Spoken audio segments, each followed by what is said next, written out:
আমার কাছে একটা লাঠি দেবেন, আপনার মতন 3-4টি লোক আমাকে এই মাঠে কিচ্ছু করতে পারবে না। কিচ্ছু করার ক্ষমতা নাই। মাথার ভিতরে তো কোপ দেবই, যদি উনি ঠেকাতে পারে ভালো, আর যদি ঠেকাতে না পারে নাকি গেলে কিচ্ছু করার নাই। আপনার অস্ত্রের কোপ লাগছে আপনার আপন ভাইয়ের গায়ে, আপনার কাছে খারাপ লাগে না তখন ওই মুহূর্তে? না। বৈশাখের বিশেষ আয়োজনে দাঁড়িয়ে আছি একজন লাঠিয়ালের সঙ্গে, যিনি এসেছেন কুষ্টিয়া থেকে। তবে তার খেলার ধরনের মধ্যে একটু ভিন্নতা আছে। সবাই লাঠি খেলেন লাঠি দিয়ে, কিন্তু তিনি হাতে নিয়ে আসেন মস্ত বড় একটা রামদা এবং সেটা নিয়ে এই লাঠিয়ালদের সাথে ফাইট করেন। একটা বিষয় আসলে আপনার কাছে জানার ছিল, সবাই তো আসলে বাঁশ বা লাঠি দিয়ে হচ্ছে লাঠি খেলায় অংশ নেয়, আপনি কেন রামদা নিয়ে আসেন? রামদাটা নিয়ে আসলে এবার খেলাটার আকর্ষণ বাড়ে, জনগণ খুব আনন্দ পায়।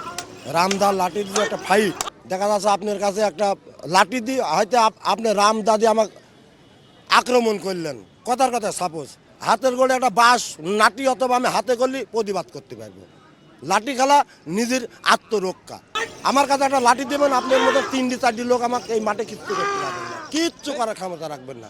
অথবা আমার হাতে যদি একটা লাঠি থাকে, আপনারা তো প্রশিক্ষণ দেননি, 2-3 জন আমাকে ঘিরতে পারবেন না এই মাঠটাই।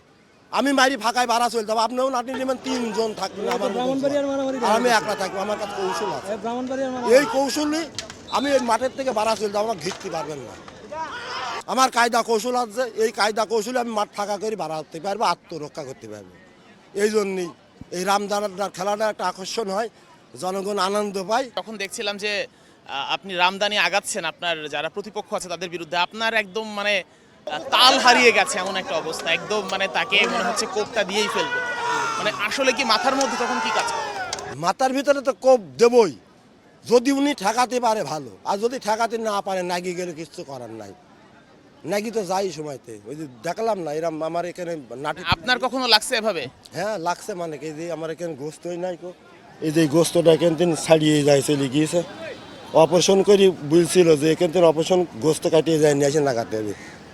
তাহলে এটা কি অন্য কারোর কোপ লাগছিল নাকি আপনার নিজের দায়? নিজের তেল না, অন্য জনের থেকে, মানে লাঠির আঘাত নাকি লাগে এই হাড়ের থেকে, এই জায়গা থেকে গোস্ত ছাড়িয়ে যাইছে, চলে গিয়েছে। দেখছেন না কত গোস্ত হয়ে যায়, জমা হয়ে গিয়ে গোস্ত নাই। তাহলে এই যে একটা আঘাত ঠেকাতে না পারে, আমি ওনার কোপটা দিচ্ছি, উনি যদি ঠেকাতে না পারে তাহলে তো কোপ নাকি যাবে, কোপ নাকি গেলে তো কিছু করার নাই।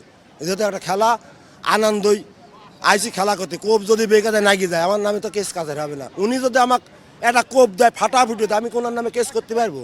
তা তো পারবো না, খেলোয়াড় হিসাবে তো সম্ভব হবে না। কিন্তু কখনো কি মনে হয় যে একটু নিয়ন্ত্রণ থাকুক কোপ দেওয়ার মধ্যে, বা যখন কোপটা আমি দিচ্ছি যে একটু দেখে শুনে দিই, এমন কোনো কিছু থাকে নাকি একদম চোখ বন্ধ করে কোপ দিয়ে দেন?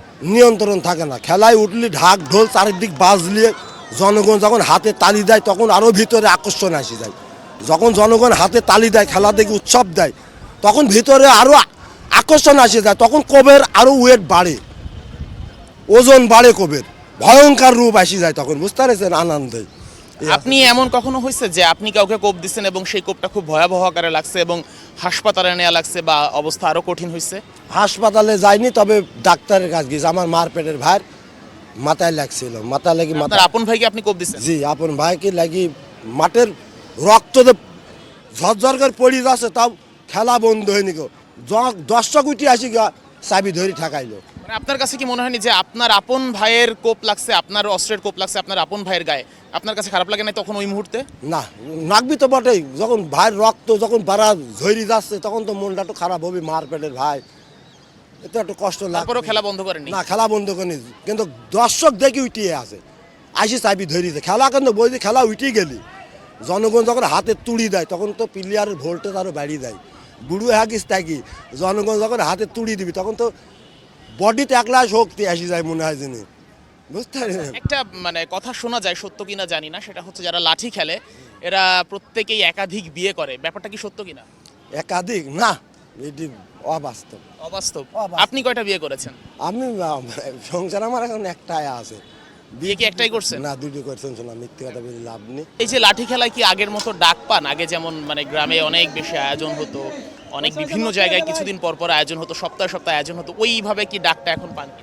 না, ও আগে যেভাবে গ্রাম অঞ্চলে খেলা হতো, গরু দিত, ছাগল দিত, বড় কালার টিভি দিত, শিল দিত, প্রাইজ যেভাবে আনন্দ হতো, এই জিনিসটা আর নাই। লাঠি মোটামুটি এখন লাঠি খেলা, এই ঐতিহ্যবাহী লাঠি খেলা এখন ওই আমাদের বাপ দাদার আমলে যে হারে আছে শিখে পারছে না, আর নাই, বিলীন হয়ে গিয়েছে।